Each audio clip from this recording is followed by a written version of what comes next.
कुछ ऐसे तथ्य बताने वाले हैं जो शायद आपको पता भी नहीं होंगे। इन तथ्यों को जानने के बाद आप समझ जाएंगे कि कैसे इस देश की जनता के मन में डॉक्टर अंबेडकर के बारे में भ्रम फैलाने की साजिश रची गई। डॉक्टर भीमराव अंबेडकर का भारत के विकास में जितना योगदान रहा है उतना शायद ही किसी और राजनेता का रहा हो। एक अर्थशास्त्री, समाजशास्त्री, शिक्षाविद और कानून के जानकार के तौर पर अंबेडकर ने आधुनिक भारत की नींव रखी थी और देश उनके इस योगदान को लेकर आज भी जागरूक नहीं है। आपको बता दें कि डॉक्टर अंबेडकर संविधान की प्रारूप समिति के अध्यक्ष थे। उन पर आधुनिक भारत का संविधान बनाने की जिम्मेदारी थी और उन्होंने ऐसे संविधान की रचना की जिसकी नजरों में सभी नागरिक एक समान हो, जो धर्मनिरपेक्ष हो और जिस पर देश के सभी नागरिक विश्वास करें। एक तरह से भीमराव अंबेडकर ने आजाद भारत के डीएनए की रचना की थी। इसके अलावा डॉक्टर अंबेडकर की प्रेरणा से ही भारत के फाइनेंस कमीशन यानी वित्त आयोग की स्थापना हुई थी।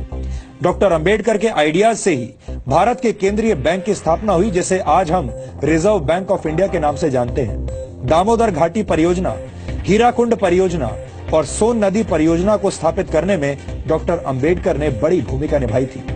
भारत में एम्प्लॉयमेंट एक्सचेंजेस की स्थापना भी डॉक्टर अंबेडकर के विचारों की वजह से ही हुई थी। भारत में पानी और बिजली के ग्रिड सिस्टम की स्थापना में भी डॉक्टर अंबेडकर का अहम योगदान माना जाता है।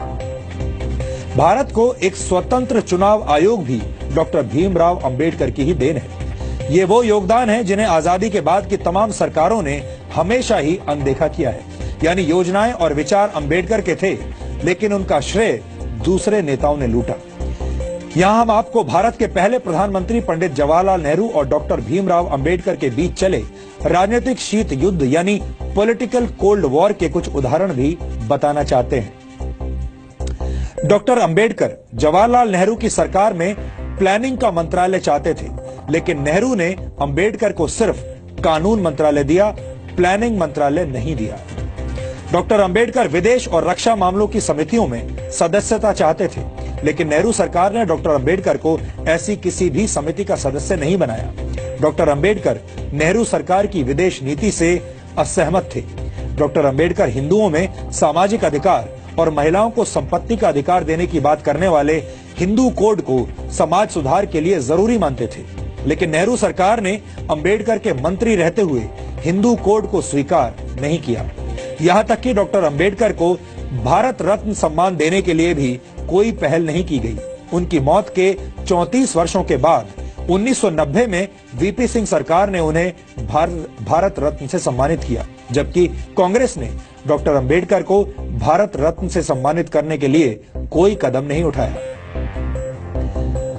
अब आप समझ गए होंगे कि बाबा साहेब डॉक्टर भीमराव अंबेडकर से जुड़ी तमाम सच्चाइयों को हमसे और आपसे कैसे दूर रखा गया है। इन सच्चाइयों को जानना और समझना आधुनिक भारत के निर्माण के लिए बहुत जरूरी है। डॉक्टर अंबेडकर को जातियों की सीमा में बांधना और उन्हें सिर्फ दलितों के मसीहा के तौर पर पेश किया जाना उनके साथ बहुत बड़ा अन्याय होगा।